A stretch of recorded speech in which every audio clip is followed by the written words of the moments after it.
copies here. Use frequently asked questions for open meeting.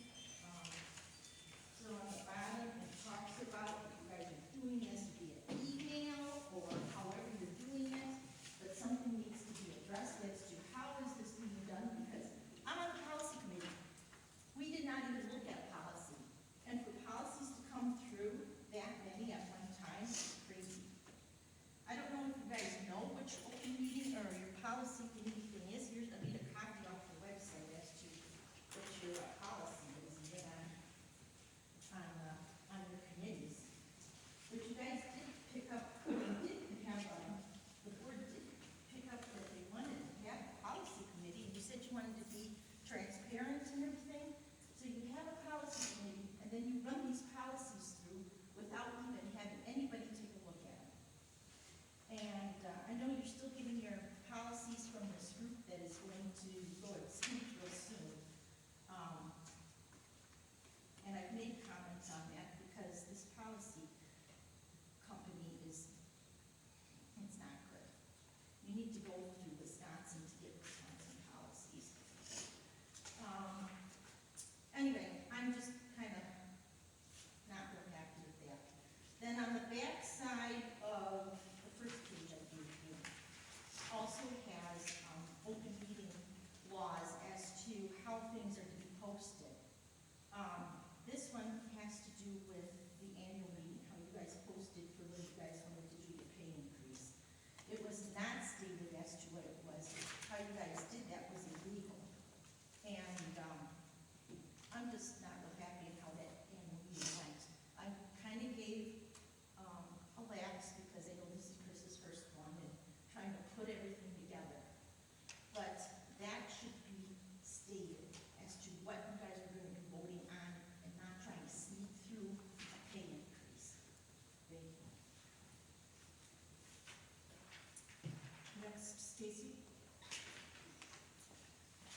Hi. I would also like to address the policies getting pushed through. A year ago, we wanted change. We see all these policies getting pushed through, and we're like, who's reviewing these, what's going on? And we thought that in April, we were very clear, the public, the community was very clear on change.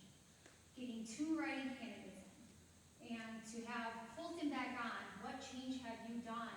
Because I'm seeing the same stuff. The not transparency in our community deserves this. We spoke. We want transparency. We want to be involved. We want things done right. We want to help. But when we're trying to help and we feel like we're getting kicked back and we're seeing all these policies get kicked through and who knows what else, it's really hard for us to continue to really want to trust you guys. So we want to work with you guys. This is not being against you guys, but I'll tell you what, some change better come. It better come, because that's what the community wants. Do you represent yourself, or do you represent the community? Because I'm pretty sure the community is who you're supposed to represent. Like I said, we're here to help. I'm trying to get on the committee and be involved, and we're trying to help and work with you guys, but we feel like this is really ridiculous and not transparent. Thank you.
budget, revised budget, and then the year-to-date. Those are our three columns.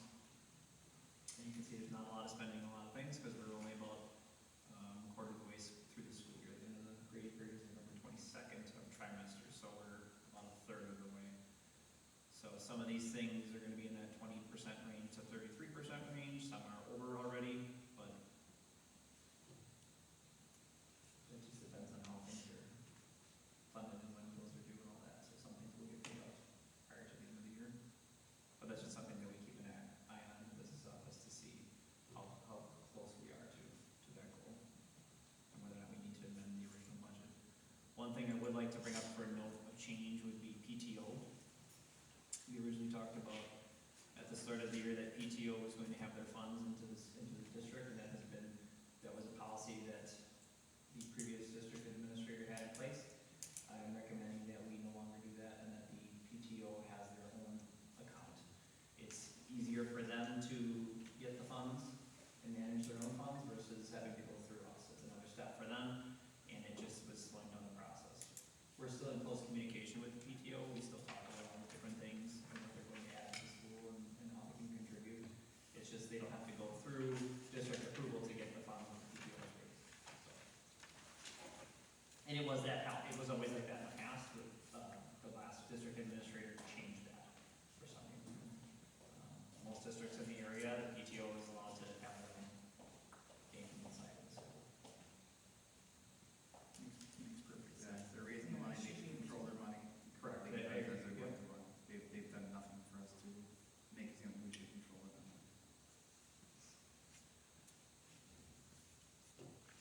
Any questions on any expenses or revenues?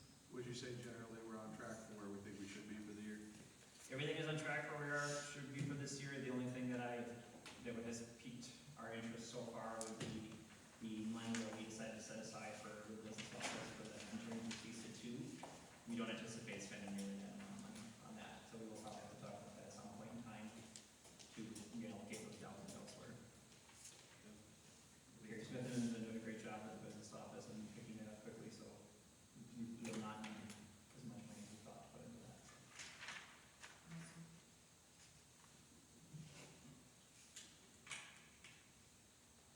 Anything on the assets report you need to review?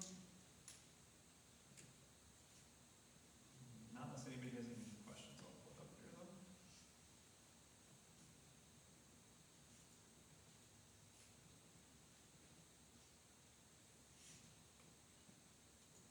So our current asset total is about 4.2 million.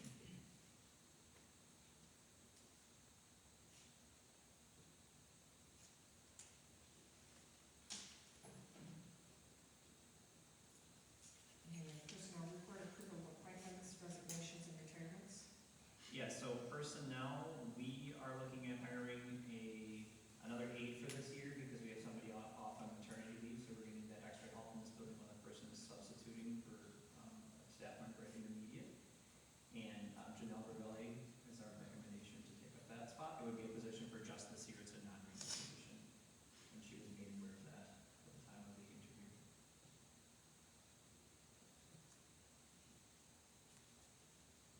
Any questions, anyone?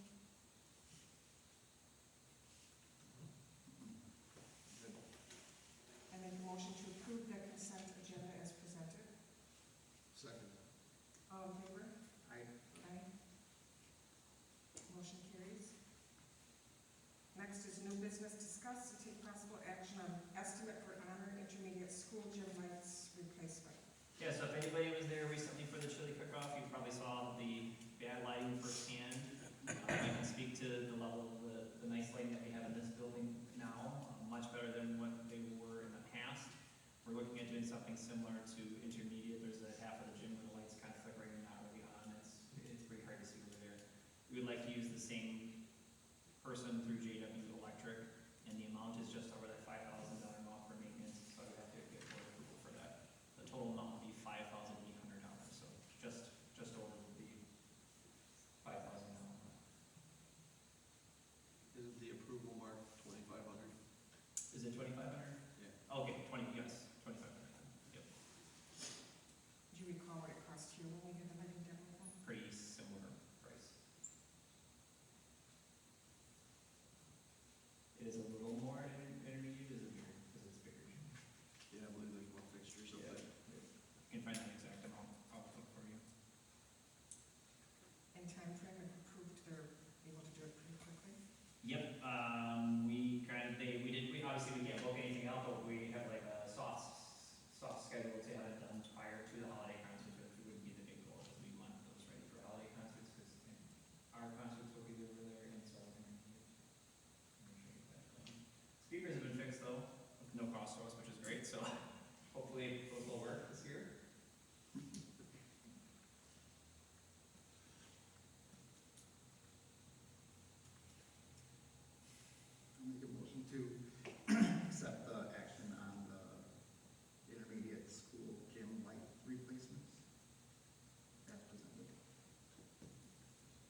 2 or 3 months in a row where we need to have a policy committee meeting. And then we might have 2 or 3 months where we don't need a building committee meeting or a finance committee meeting. So could we just schedule like an open-ended committee meeting at 6, followed by the regular board meeting at 6:30? And then when we post the agenda, we post which committee that would be that month, so that we can leave it a little bit more flexible for the needs of what arises.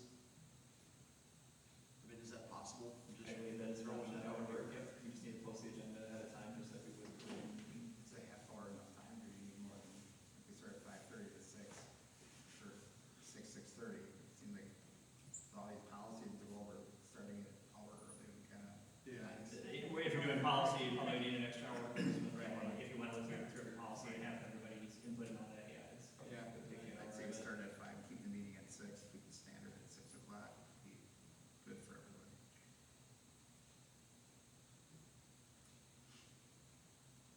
And does everyone, You can, I can also put on the agenda that the regular scheduled meeting will start at the conclusion of the committee meeting, so that you're not held to those times, because if I put on there that the board meeting starts at 7, you have to sit around and wait till 7, let's say we get done with the committee meeting at 6:30, then we have to stay here for half an hour, which would be.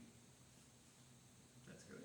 so would we be You would starting give yourself at that 5 or window starting rather at than- 6? I think it should start at 6, so you give people that opportunity, if Yeah. they have to get home, some people work later, if you work till 5 or 5:30, you're still gonna give them that opportunity to get here if they wanna be part of what the committee. But it also would be nice to leave it where the regular board meeting might not start till say 6:10. If the committee meeting, if we're in the middle of discussing something important, we don't wanna just shut it down. Well, yeah, but I'm at saying, why don't we 5:59. start the committee assembly at 6, and then have the board meeting convene at the conclusion of the committee. Yep.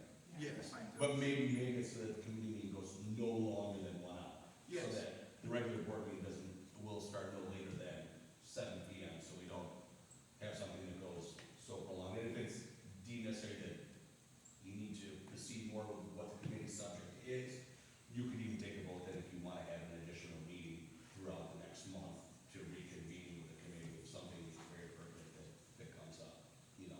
But I think an hour block of time for a committee would be more than sufficient to handle enough so that then, you know, people would know the regular board meeting's going to convene at no later than 7 PM, concluding the committee meeting. Yeah, that's fair. And say, for example, that next month's gonna be policy. We may know by each meeting what we're planning for the next meeting. But like if a hot topic came up in the meantime, we could see if we could do Right. a change. But policy right now, there's a lot to go through with that, so it might be a couple meetings. Yeah. Does this have to be run past our lawyers to make sure we do it legally? Hot butter? And Everything should be up to speed in there, but I always double and triple check. Perfect. I always check to make sure they're okay.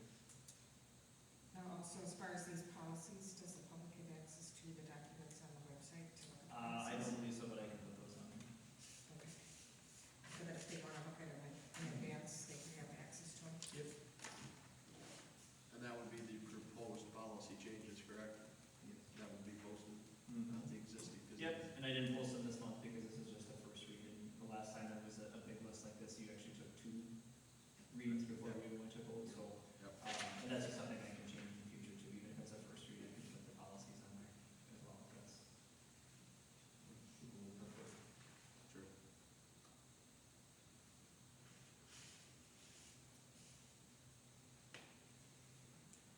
And then I did make some notes that I sent you, so that would probably be addressed in the proposed policy changes you're going to put together. Yep, so we want to do policy meeting next month at 6?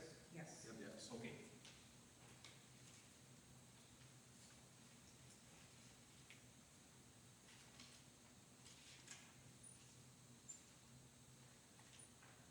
And we typically, I think we were talking about doing, 1 to 3 things tops on there, but there's a lot of policies on here. I would recommend we just kind of go through the 33.2 revisions, each one itemized, so that if there's questions, they can discuss, right, and compare what the, what changes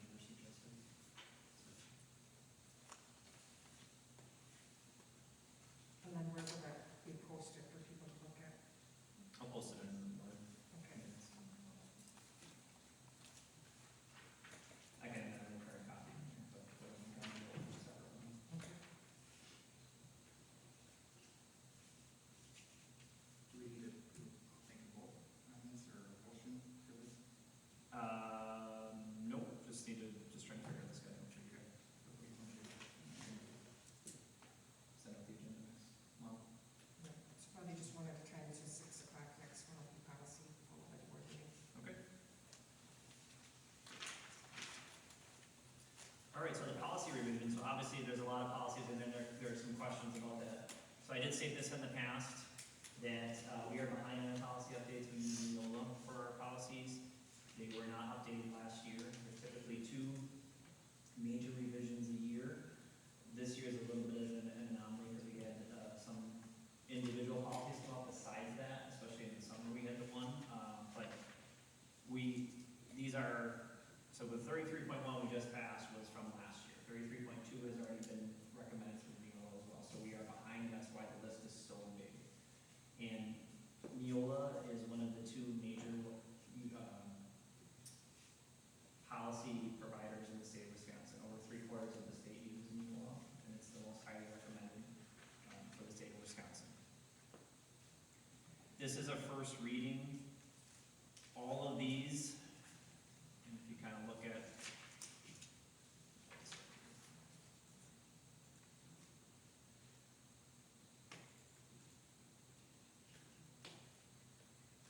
so when I go through policy, your options are, you can either pay for somebody like Neola or somebody else to go through your policies and make recommendations to, or you don't pay anybody, and then that leaves it up to me to go through every one of these. So the reason why we outsource that is because of the amount of time that it takes to do that. But this doesn't mean that Neola drives these policies.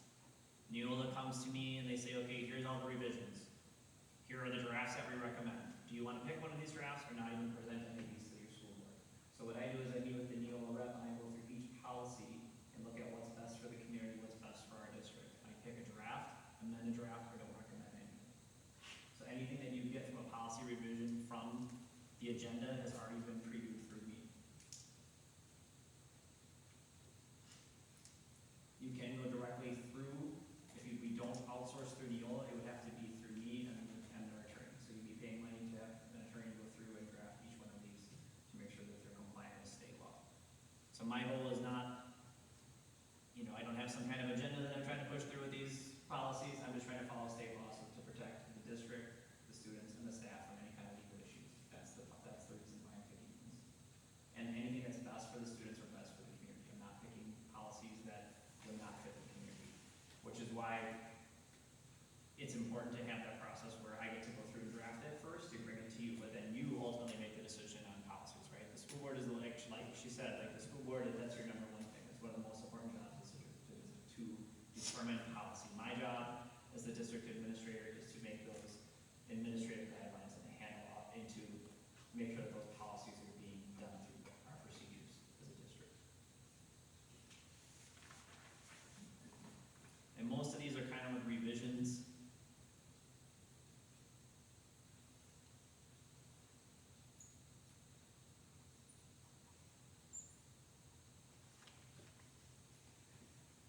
So some of these, like the employee substitutes, policies have been revised to incorporate language from the administrative guidelines that are recommended to rescind. So some of the language is outdated. And then these are any kind of like major, if it was a major change, something that would possibly affect us in a more substantial way, it comes out as one independent thing, it's a policy change. If we're more up to date with these policies, you're not going to get these huge packets twice a year. It's just because we are so far behind. And it doesn't mean either that we have to do all these all at once like this. You could say, hey, this is way too much for right now. We're only going to do these for right now. The rest of us, that's okay if we're behind. We're just going to leave it where it is. If there's something that is going to change state law, and like you need to do this now, when I meet with Neil, they let me know, okay, these need to be done. Because I notify them after every board meeting what was voted on, what you agreed upon, what you didn't want, and that's how we update it on the website. So, any questions on any of these? Are any of these policies time sensitive? I mean, None of this time. okay, so like next month, let's say when we do have our policy committee meeting, we only make it halfway through the list. Would it be possible to only vote on that half at that point in time? Yes. I mean, there's nothing that's gonna, Yep. And I'll meet with legal and with Neola to make sure like, hey, are there any of these that we might encounter between now and this time? So we'll go through that list again just to make sure. and if there is anything that's time sensitive, we bump that up on the list for next month's policy meeting to address those Yep. first. I'll make that list up and share it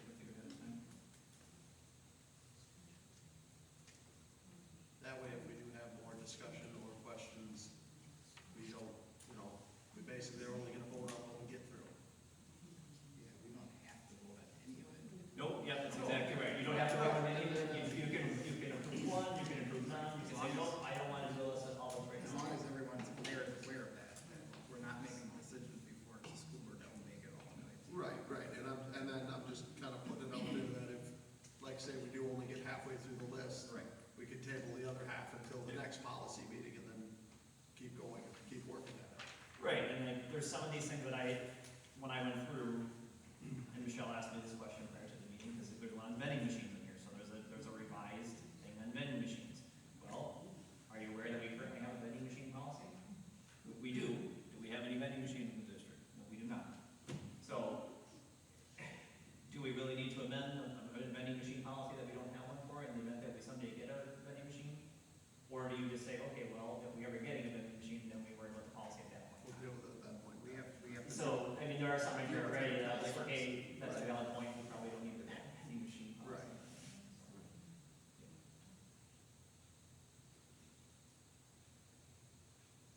I just want to make a comment. Ever since I've been on the board, we've been behind on policies forever. The administrators always cry we're behind on policies. And the reason being is because these are all written by lawyers, and most of these changes are all nonsensicals, lettering and words, switching an and to an or, and this and that. And it's more or less basically keep us, the school district, safe and in good legal standing. And all the policies have always been read the month prior, a chance for the board to review them. And if there's any questions, you can go to the administrator, ask them. And if not, and if there was, we discuss it in open meeting. Nothing has ever been discussed privately. And you can pull open record requests from my email if you want and go through all probably 10 of my school emails. But I've never done any kind of business or quorum, anything out of line that way. So to say that this board is doing business behind closed doors is ridiculous.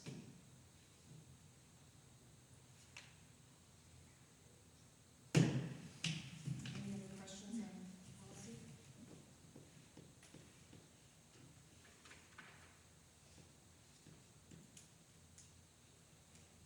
Next, we'll move to reports. We'll start with Heather. Yeah,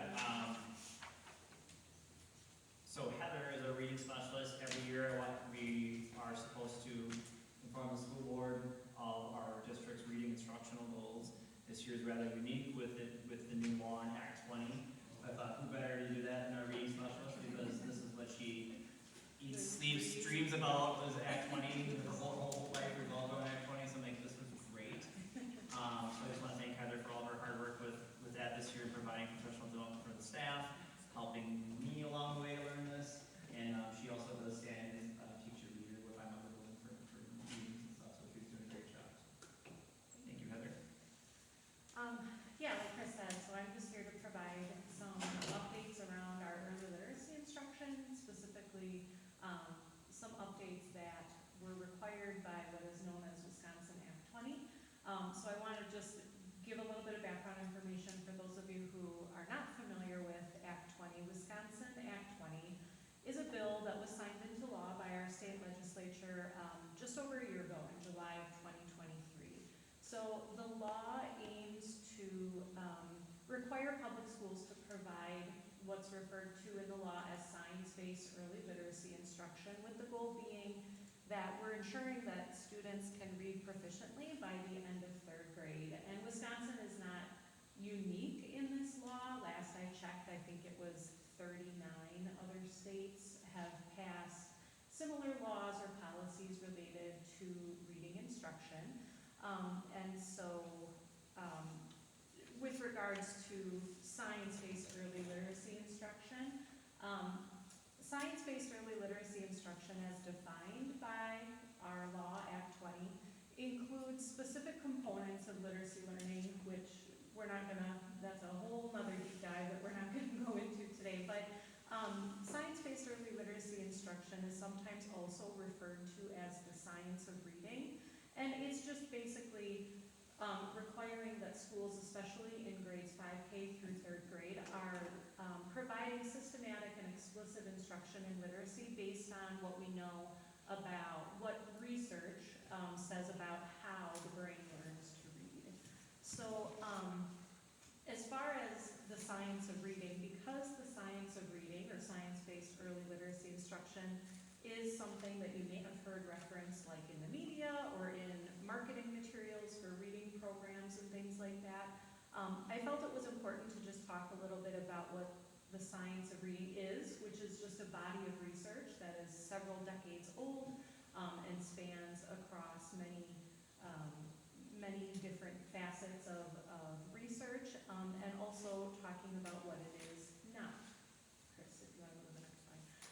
Yeah, so the science of reading is not, if you hear that term, it's not referencing like a single approach or a single teaching method, or it's not like a product or a program that we can buy or adopt as a district. The science of reading is just a body of knowledge that we use to inform our overall literacy instructional goals and to help us select materials and classroom practices that are going to be most beneficial to all of our students.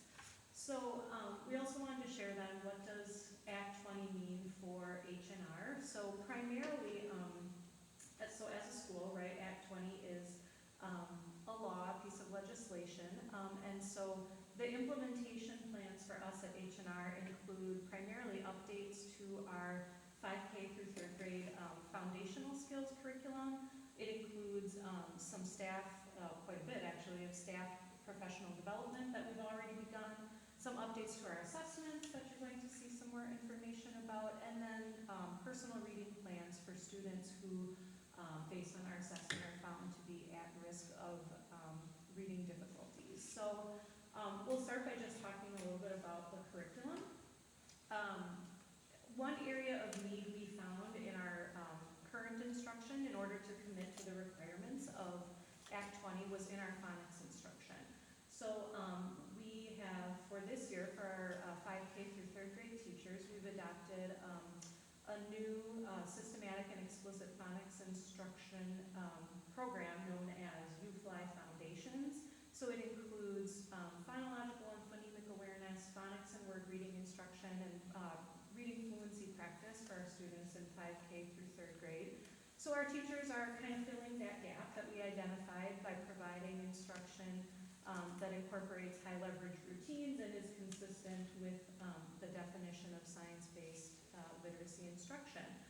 We continue to use our units of study in reading and writing, which were already in place as material or a resource for teaching reading comprehension strategies, print concepts, and giving students opportunities to interact with a variety of texts outside of just kind of those basic foundational skills. And then as far as staff professional development, so Act 20 requires training of all 5K through 3rd grade teachers of reading that comes from like an approved list. And we at HNR have decided to include our 4K and our 4th grade teachers, as well as our 5K through 3rd grade teachers in that. We are also training our intervention team and our special education teachers, and we are using a free professional development program offered by Cox Campus, so it's all online and asynchronous. It provides our staff with, in the end, it will be 28 hours of professional development in science-based literacy instruction, and so we're following up, our teachers complete those online modules, and then we follow up using our PD time to kind of process, plan, and practice as a staff. What does that learning look like for us at HNR? Chris and I have also, we have one more session next week of our Early Literacy Leadership Institute with CISA 6, which is based on a requirement of Act 20 that elementary principals and reading specialists partake in. So that's kind of our staff development. The next thing you'll probably start to hear a little bit more about, because we're heading into December, are changes in our assessment. So another component of Act 20 requires the use of a statewide universal literacy screener. So what that means is the Department of Public Instruction selected a literacy screener. What was selected was an assessment known as Ames Web Plus by Pearson, and it's required of all students in Wisconsin public schools in 4K through 3rd grade. So, our fall screening was optional this year. Typically, screening will take place in the fall, winter, and spring going forward. So our first screening, is required in winter, and we'll begin that in, December of this year. So it's coming up quickly, and, we've decided to use Ainsworth Plus, for screening of reading and math at all grade levels, so that we have kind of those consistent data points from, 4K through 8th grade. So all of our students will take that universal screener, beginning in December. And, screening results then are used to identify students who are possibly at risk for reading difficulties, students who, are found to possibly be at risk for reading difficulties will then be given some further diagnostic assessments, so we can really drill down their specific areas of literacy need. And then Act 20 requires that those students receive what will be referred to as a personal reading plan, which will just define each student's specific literacy goals, the benchmarks, and intervention plans for supporting their reading development and helping close those gaps, as well as frequent progress monitoring and revisiting of their reading plan every trimester to determine, their growth and continued needs. So those plans, once developed, will be shared with families and caregivers, and there's some timelines laid out for us as far as how often to circle back and re-communicate with families and give those progress updates. So I think the last piece then is like what other kind of engagement families can expect. So throughout this whole process and all of these changes, families can expect to be communicated with following screening. So families will receive the results, all families will receive the results of their students' screening assessments when we get through those. Students who are given those diagnostic assessments and for whom we develop those reading plans, all that information will be shared with families and as well. And then our personal reading plans will also include tips for literacy support and resources that families can use at home. So there'll be that family engagement piece throughout this. So that's those are the big changes, I guess, and shifts that we've made in order to really commit to what is being asked of us by, this legislation. And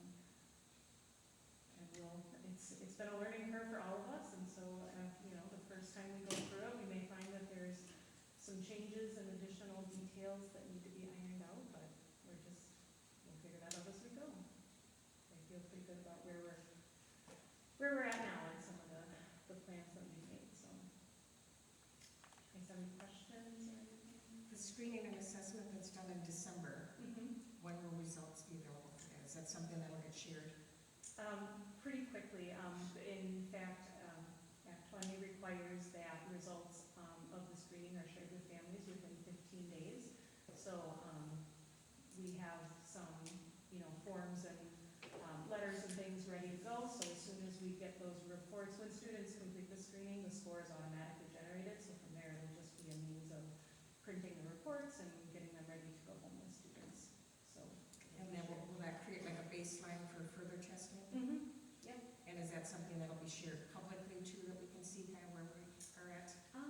That's a good.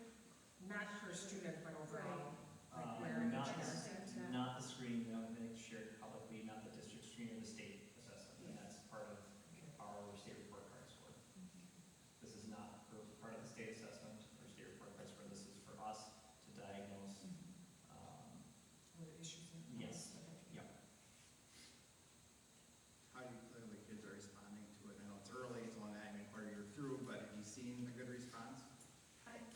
I mean, I think so from, when I'm in classrooms and, some of the Youth Life Foundations is probably the biggest change to, as far as the instructional practice. Our staff have been wonderful and have really embraced it and are eager to learn more and to continue to implement. And so I think staff and students have responded well from what I've seen. I'm excited to go through our first round of screening here shortly so that we can really have some data to back Give you more of that an up. assessment Yeah. on it, yeah. Yep, like from an administrative standpoint, my goal at this point in time of the year, or our goal was to be at 80%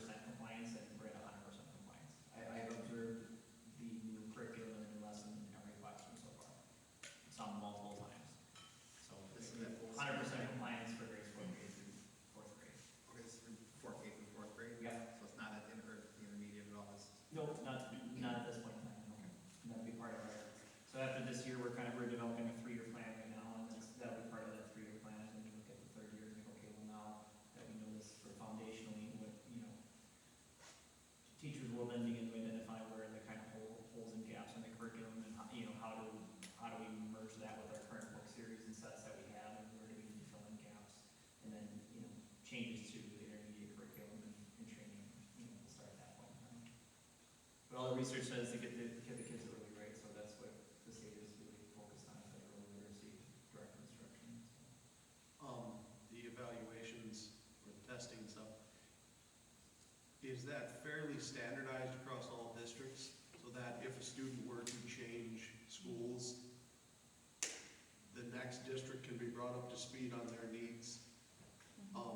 To try to smoothly transition some kid, or is that something we can share with other districts if kids come to our district or go somewhere else, that we can help with that transition in their learning? Yes, It sounds like it's fairly standardized. yes, that's a great question. So in the past, we used to have different options. We used the STAR assessment in the past. There's a lot, that's one of the most popular ones. The state said, voted, and it's now required that you have to use English Plus for the early literacy screener. So for grades, correct me if I'm wrong, make sure No, it's okay. I have to actually screw up. So 5K through 3, you have to use Ames Web, and then you have the option to use whoever you wanted past that. Well, if we have to learn and use that for grades 5K through 3, for consistency, we want the data to match, we might as well just use Ames Web across the board, because it's consistent data and it's not another extra training that we have to train staff for. So pretty much the whole state's using Ames Web right now. Some are electing to use another screener, but a lot of them are still under multi-year contracts, where we were not under a multi-year contract, and we were not required to start the year with Ames Web, which is why we didn't have a screener at the start of the year. But yeah, so now they can go to any state school and have the same assessment, same scores, and go with them. And can travel with them and. Yep. Okay. And the majority of the curriculum we're using is used with the new system, basically. We don't need any new curriculum per se for I will defer to our curriculum director on that. Okay, thanks. So the law does not require you to get new 100% curriculum per se, because they rolled this out so fast, they didn't give us enough time to make the correction. So at first, they were going to say, hey, here's your 4 curriculums to choose from, and then all of a sudden at the start of the year, they're like, hey, just kidding, there's only 1 you can choose from. We're like, oh, okay, well, we're not going to do that. And then the state's going to say, well, we're not going to fund it, we're only going to fund a certain percentage of it. So they're going back and forth with laws on that, to the point where most districts were, what do we need to do to be compliant? We've got some free training, we got New Fly, which, the workbooks per classroom are Less than $100. less than $100 per classroom. So financially, most of the money is spent on professional development right now, and how to support teachers with that. we still use like the, I don't know if you have a name for it, but the alphabet grading system, essentially, with reading, like as far as A, B, C, D. Yeah, I mean, is that still, or is that gonna change? I'll let you answer that one. Thank you. Okay. So, science-based, with the goal being, right, that we're incorporating science-based instruction and assessment, what I think more current research findings are that, those reading levels, right, were, great for teachers as far as giving a general idea of where kids are at in their reading development, but was not as easy for us to really pinpoint why a child is at that point. Whereas our new assessments, for example, like at the first grade level, when our first graders do this Ames Web assessment, there are actually sub-tests in like letter naming fluency, word sounds fluency, oral reading fluency, which will help us, I guess, pinpoint which skills students are lacking in, rather than just saying they're a D or they're a J, which doesn't always provide us the information about how to help, if that makes sense. So the Ames Web assessment is based more on like curriculum-based measures that are norm referenced, rather than a little bit less clear of the reading level system that we've utilized in the past. So we do still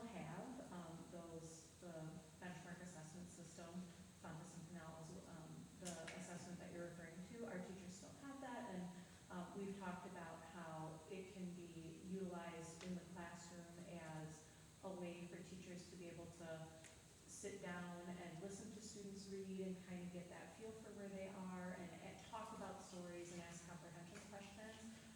But this year we've chosen not to require that assessment as a district assessment because we knew there was a whole new piece of assessment that we were going to be doing. We don't want to over-test and over-assess kids, and so we felt as though focusing on the more actionable assessments was the way to So go. eventually that's gonna go away.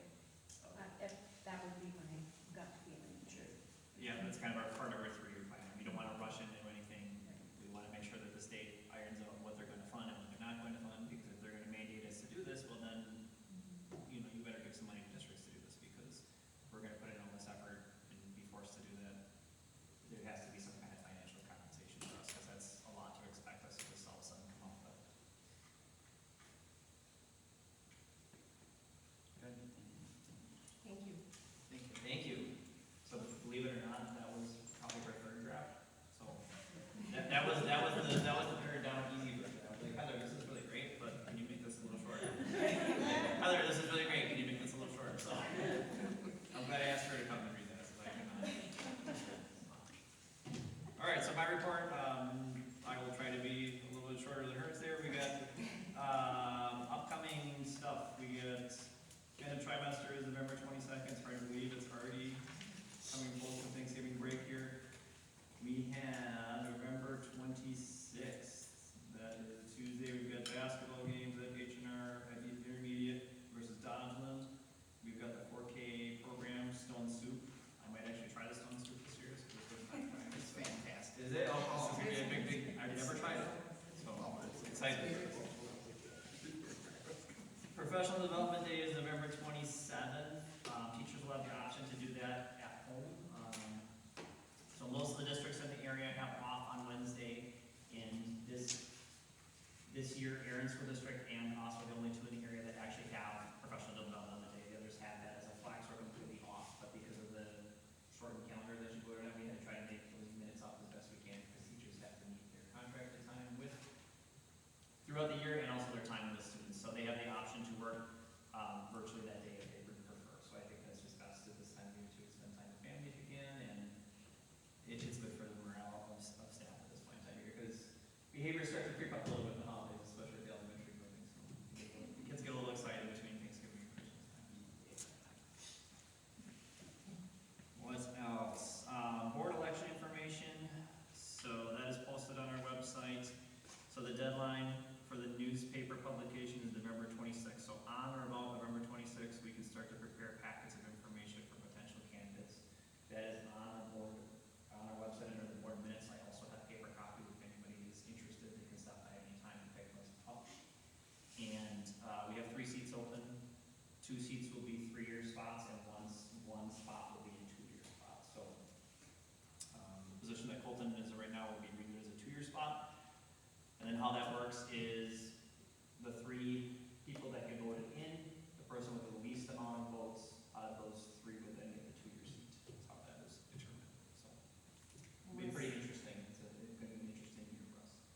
The amount of interest in that is we may have to have a primary. So there's been talk about a lot of people that want to run. If we have more than 6 candidates that run, we'll have to have a primary in February. And then from there, we would have it reduced to April. So might be pretty entertaining compared to last time we had. But you know, it's good. More people that are involved, the better. I think it's great. What is the deadline for having a paper? So all this stuff is posted on the informational packets on the website, but I can quickly go through those for you. Yes.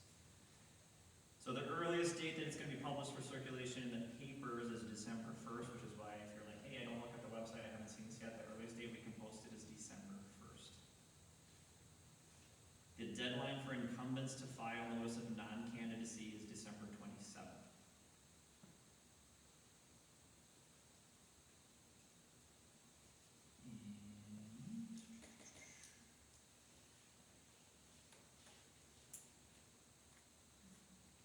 There are a lot of checklists on here.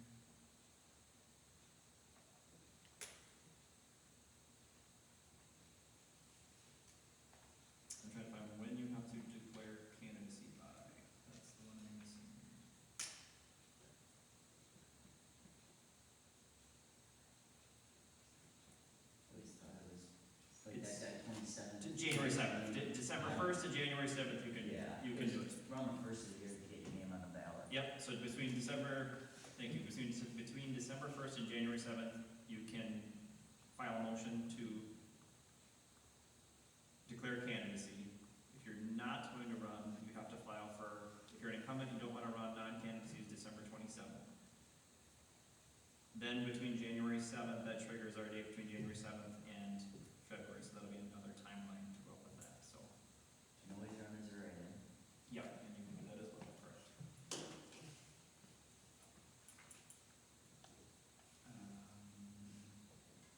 So next month, I will have two options for calendar for next year for us.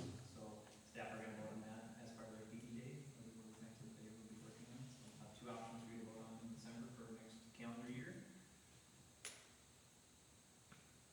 Some loophole to start before Labor Day again. No, I don't think so. I don't think that'll work for you again, but we'll see. So it depends on what the teachers are saying, but they're pretty similar. We'll be starting after September this year. Peer visits are starting to happen now for our part of our Act 20 professionals and all that. We'll be doing some peer visits to kind of do walkthroughs of classes to see where we're at and where we can make improvements. We have also partnered with the other districts with a grant to do peer visits at other schools for reading and math. We are observing other teachers in other schools, and it's really becoming a professional learning community for all of the districts in the area, which is really great. So we're doing these peer visits at different schools. We are actually hosting soon. I'll put that date up so other districts, teachers are gonna come and learn our math department at India, which is really cool. And we just recently sent out an email for book studies for teachers, opportunities for them to be part of a book club and book study to continue to learn and grow and develop as teachers. So that's something I'm really excited about this year. And in January, Carrie and I will be here to show you the first projection of our budget model. So we're working hard to turn to a multi-year model. It'll be practice for this, for my team to present every January a 5-year plan for the school board. So that way you can see financially where we're gonna be at in 5 years. We can now develop different scenarios where you can say, well, what about this? What happens if we cut this position? What happens if we predict a 2% increase in salaries? What happens if we say that busing is gonna go up 6%? What happens if we say insurance is gonna go up 2%? What happens if we add this position? So you can ask all these different scenarios ahead of time, and I can get them ready to go prior to January and show you, well, this is what will happen to our 5-year budget if we do this. This is what will happen if we do this.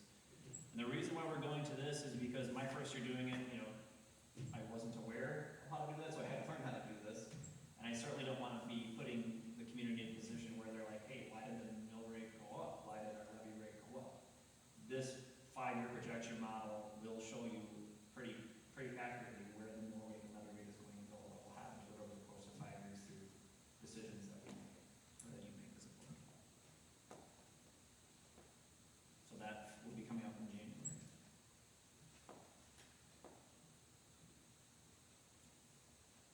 Anything else? For me, Is Elf on the Shelf coming back? is the elf on the shelf coming back? He is coming back with an updated costume this year. That's what I'm told. Because I heard his handmade costume wasn't